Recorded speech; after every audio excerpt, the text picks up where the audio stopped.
നമസ്കാരം. ആചാര്യ വിഷ്വൽ മീഡിയയുടെ പുതിയ ഒരു എപ്പിസോഡിലേക്ക് എല്ലാ മാന്യ പ്രേക്ഷകർക്കും സ്വാഗതം. ഇന്ന് ശരിക്ക് ഈ ചാനലിലൂടെ നമ്മൾ ജ്യോതിഷ സംബന്ധമായ കാര്യങ്ങളെക്കുറിച്ചാണ് പ്രധാനമായി പറഞ്ഞു വരുന്നത്. ഇന്ന് നമ്മൾ വിഷുഫലത്തെക്കുറിച്ചാണ് പറയണേ.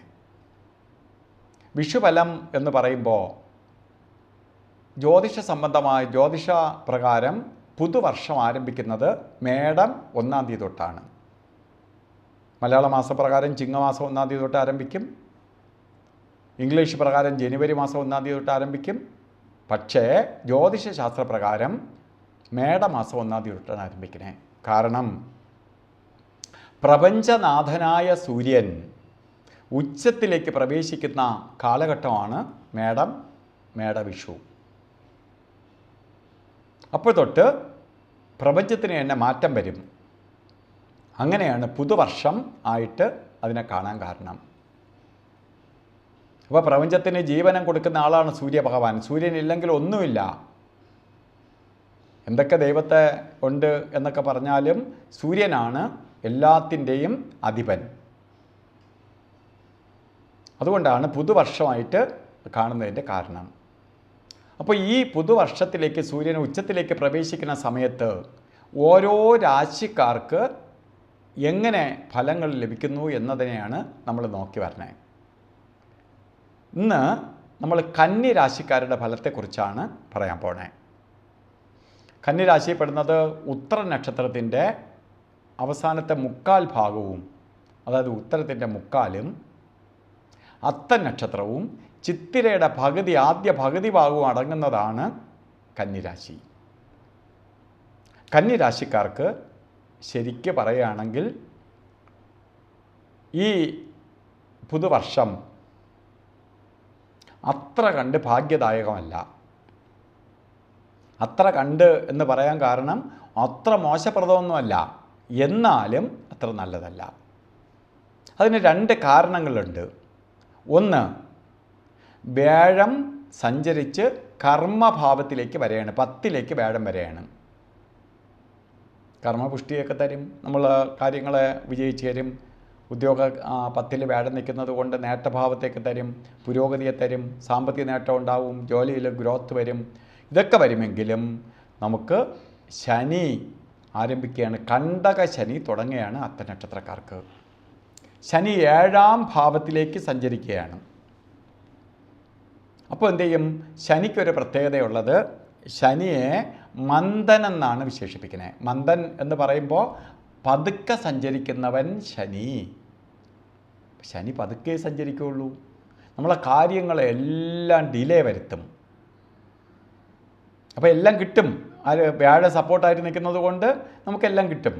പക്ഷേ ഈസി ആയിട്ട് കിട്ടത്തില്ല. ഒരു പ്രാവശ്യം പോവേണ്ട നമ്മളെ 3 പ്രാവശ്യം നടത്തിക്കും. അപ്പോൾ നല്ല ബാറ്റുള്ള ചെരുപ്പൊക്കെ വാങ്ങിച്ചിട്ട് നിന്നോളണം ഈ രാശിക്കാർക്ക്.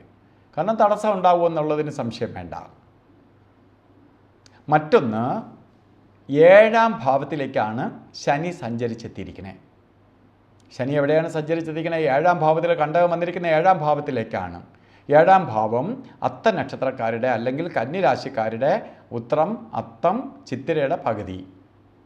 ഈ നക്ഷത്രക്കാരുടെ 7ാം ഭാവത്തിൽ സഞ്ചരിക്കുന്നതുകൊണ്ട് ഈ രാശിക്കാർക്ക് ദാമ്പത്തിക ജീവിതത്തിൽ വളരെ സൂക്ഷിക്കണം.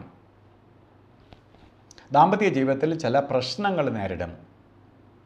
ഒരു സ്ത്രീയാണ് കന്നിക്കൂറിൽ ജനിച്ചതെങ്കിൽ ഭർത്തൃ സംബന്ധമായി നിങ്ങൾ മനോവിഷം അനുഭവിക്കും.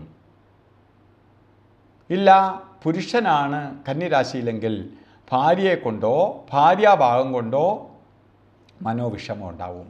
മനോവിഷമം എന്ന് പറയുമ്പോൾ അവർ ഏതെങ്കിലും രീതിയിൽ നമ്മളെ വിഷമിപ്പിക്കും. അത് ചിലപ്പോൾ അവർക്ക് എന്തെങ്കിലും അസുഖം വന്നാൽ മതി. നല്ല സ്നേഹമായിട്ടിരിക്കുന്ന ഭാര്യയും ഭർത്താവും ആണെങ്കിൽ ചില അസുഖാവസ്ഥകൾ വന്നാൽ മതി. അല്ലെങ്കിൽ അവരെ ആൾക്കാരെ കൊണ്ട് എന്തെങ്കിലും പ്രശ്നങ്ങൾ വരാം. അല്ലെങ്കിൽ തന്നെ ദാമ്പത്യ ജീവിതത്തിനകത്ത് ചെറിയ ചെറിയ ഉരസലും വിള്ളലും പ്രശ്നങ്ങളും ഒക്കെ ഉണ്ടാവാം. അപ്പോൾ വളരെ സൂക്ഷിച്ച് കൊണ്ടുപോകണം. ചെറിയ ചെറിയ പ്രശ്നങ്ങൾ തന്നെ അവിടെ വെച്ച് പരിഹരിച്ച് കൊണ്ടുപോകണം. അല്ലെങ്കിൽ അത് ഈ സമയത്ത് വലിയ പ്രശ്നമായി മാറും. വലിയ പ്രശ്നമായിട്ട് മാറിയാൽ പിന്നെ നമുക്ക് പരിഹരിക്കാൻ പറ്റാതെ ആയിപ്പോവും. അതുകൊണ്ട് അത് ശ്രദ്ധിച്ച് കൊണ്ടുപോകണം ഈ രാശിക്കാർ. അപ്പോൾ ആ ഭാഗം വളരെ സൂക്ഷിക്കണം. 10ൽ നിൽക്കുന്നത് കൊണ്ട് സാമ്പത്തിക പുരോഗതി ഉണ്ടാവും, ജോലി കയറ്റം വരും, സാമ്പത്തിക നേട്ടം വരും, അതുപോലെ ബിസിനസ് തുടങ്ങാം, ഇതൊക്കെ ചെയ്യാം. പക്ഷേ എല്ലാത്തിനും തടസ്സമുണ്ടെന്ന് മനസ്സിലാക്കി വേണം ചെയ്യാൻ. പതുക്കെ കിട്ടുകയുള്ളൂ. അപ്പോൾ ഓരോ കാര്യങ്ങൾക്ക് ഇറങ്ങുമ്പോൾ അയ്യോ എനിക്ക് ഇത്ര സ്പീഡിൽ അല്ലെങ്കിൽ ഇത്ര സമയത്തിനകത്ത് ഇന്ന സമയത്ത് എന്നൊന്നും വെച്ച് സമയബന്ധിതമായിട്ട് കാര്യങ്ങൾ ചെയ്യാൻ നിൽക്കരുത്. ഈ സമയത്ത് ഒന്നും സമയബന്ധമായി നടക്കില്ല. അപ്പോൾ നമുക്ക് ഈ സമയം ശനീശ്വരനെ പ്രീതിപ്പെടുത്തിക്കൊണ്ട് വേണം. നമുക്ക് ആരാണോ എതിരായി നിൽക്കുന്നത് ആ ഗ്രഹത്തെ സ്വാധീനിക്കണം. പ്രപഞ്ചത്തിൽ ഗ്രഹങ്ങളാണ്. സൂര്യൻ പിതാവെങ്കിൽ ചന്ദ്രൻ മാതാവാണ്, മറ്റ് ഗ്രഹങ്ങൾ മക്കളാണ്. അപ്പോൾ ഈ സൂര്യചന്ദ്രന്മാരും ഗ്രഹങ്ങളുമായിട്ടാണ് നമ്മളെ ഭരിക്കുന്നത്. നമുക്ക് എന്ത് തരണതിനും നമ്മൾ അമ്പലത്തിൽ പോവുകയും പ്രാർത്ഥിക്കുകയൊക്കെ ചെയ്യുന്നത് എന്തിനാണ്? നമുക്ക് ഗ്രഹങ്ങളെ അടുത്ത് നേരിട്ട് പോയി പ്രാർത്ഥിക്കാനുള്ള സംവിധാനം ഇല്ലാത്തത് കൊണ്ടാണ് നമ്മൾ പലപ്പോഴും ദേവൻ്റെ അടുത്ത് പോയി ഭഗവാനെ കൊണ്ട് റെക്കമെൻഡ് ചെയ്യിക്കാൻ പോണത്. ആ ഗ്രഹത്തിൻ്റെ ദോഷം ഉദാഹരണം വ്യാഴം നമുക്ക് അനുകൂലമല്ലാതെ എന്നാൽ വിഷ്ണുവിൻ്റെ അടുത്ത് പോയി ഭഗവാനെ ഈ വ്യാഴത്തിൻ്റെ ദോഷം ഒന്ന് പറഞ്ഞ് പരിഹരിച്ച് തരണേ. അതുപോലെ ശനി ദോഷമായി നിൽക്കുമ്പോൾ ശാസ്താവിൻ്റെ അടുത്ത് പോയി നീരാഞ്ജനം കത്തിച്ച് പ്രാർത്ഥിക്കും, എനിക്ക് ശനിയുടെ ദോഷത്തിൽ നിന്ന് എന്നെ രക്ഷിക്കണേ, ഒന്ന് പറഞ്ഞ് ശരിയാക്കി തരണേ എന്ന് പറയും പോലെയാണ്. അപ്പോൾ ആ ഗ്രഹങ്ങൾ തന്നെ ഉണ്ടെങ്കിൽ നമുക്ക് എന്തെളുപ്പം, നമുക്ക് ഓരോ കാര്യങ്ങൾ നമുക്ക് കണ്ട് മനസ്സിലാക്കാം. അപ്പോൾ നമ്മൾ തന്നെ ഈ ഗ്രഹങ്ങളെ അത് പ്രപഞ്ചത്തെ പ്രാർത്ഥിക്കണം. എളുപ്പ വഴികളുണ്ട് പ്രാർത്ഥിക്കാൻ. പ്രധാനമായിട്ട് സൂര്യഭഗവാനെ തൊഴുക. വൈകുന്നേരം ആകുമ്പോൾ രാവിലെ സൂര്യനെ തൊഴാൻ നമുക്ക് പറ്റി, വൈകുന്നേരം ആകുമ്പോൾ ആകാശത്തേക്ക് നോക്കി സൂര്യനെ ചന്ദ്രനെയോ മറ്റ് നക്ഷത്രങ്ങളെയോ, എല്ലാ നക്ഷത്രങ്ങളും അവിടെയുണ്ട്. ആര്? ശുക്രനും ബുധനും വ്യാഴവും രാഹുകേതുക്കളും എല്ലാവരും ഉണ്ട്. അപ്പോൾ അവരെ നോക്കി ആകാശത്ത് നോക്കി നക്ഷത്രങ്ങളെ നോക്കി പ്രാർത്ഥിക്കുക. അപ്പോൾ നക്ഷത്രങ്ങളെ ഡയറക്റ്റ് കണ്ടു തൊഴാനുള്ള സംവിധാനമൊക്കെ ഉണ്ട് നമുക്ക് അറിഞ്ഞൂടാ, നമ്മൾ ചെയ്യുന്നില്ലെന്ന് മാത്രമേ ഉള്ളൂ. നമ്മൾ ഈസി ആയിട്ട് പോയി അമ്പലത്തിൽ പോയി വഴിപാടൊക്കെ നടത്തി ഇട്ട് വരും. അപ്പോൾ പ്രാർത്ഥിക്കുക, അതാണ് പരിഹാരം. ഈ ചാനൽ നിങ്ങൾക്ക് ഇഷ്ടപ്പെട്ടിട്ടുണ്ടെങ്കിൽ സബ്സ്ക്രൈബ് ചെയ്യുക. മറ്റുള്ളവരും കൂടി അറിയട്ടെ ഗ്രഹ മാറ്റങ്ങളെക്കുറിച്ച്. നമ്മളെ സുഹൃത്തുക്കൾക്ക് സഹജീവികൾക്കും കൂടി നല്ലത് വരട്ടെ. അതുപോലെ ഈ ചാനൽ സബ്സ്ക്രൈബ് ചെയ്തിട്ടില്ലെങ്കിൽ സബ്സ്ക്രൈബ് ചെയ്യുക. സബ്സ്ക്രൈബ് ചെയ്യുമ്പോൾ ബെൽ ബട്ടൺ കൂടി അമർത്തുക. കാരണം നമ്മൾ ഈ ചാനലിലൂടെ പല പ്രോഗ്രാമുകളും ചെയ്യുന്നുണ്ട്. ആ പ്രോഗ്രാമിനെക്കുറിച്ചുള്ള മെസ്സേജ് നിങ്ങൾക്ക് ലഭിക്കാൻ വേണ്ടി ബെൽ ബട്ടണും കൂടി അമർത്തുക. പ്രധാനമായിട്ട് നമ്മൾ ലൈവ് പ്രോഗ്രാം ചെയ്യുന്നുണ്ട്. പല ആൾക്കാരുടെയും കാര്യങ്ങൾ അപ്പോഴവർക്ക് അറിയാൻ വേണ്ടി നമ്മൾ ലൈവ് പ്രോഗ്രാമിലൂടെ അവർക്ക് പറഞ്ഞു കൊടുക്കുന്നുണ്ട്. അപ്പോൾ ലൈവ് പ്രോഗ്രാം ചെയ്യുന്നുണ്ട്.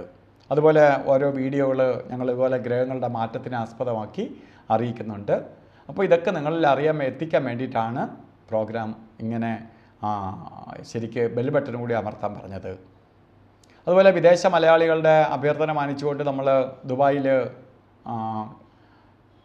കരാമയിൽ പൂജാസ് ജുവലറി ട്രേഡിംഗ് LLC എന്ന് പറഞ്ഞിട്ട് സ്ഥാപനം നടത്തുന്നുണ്ട്.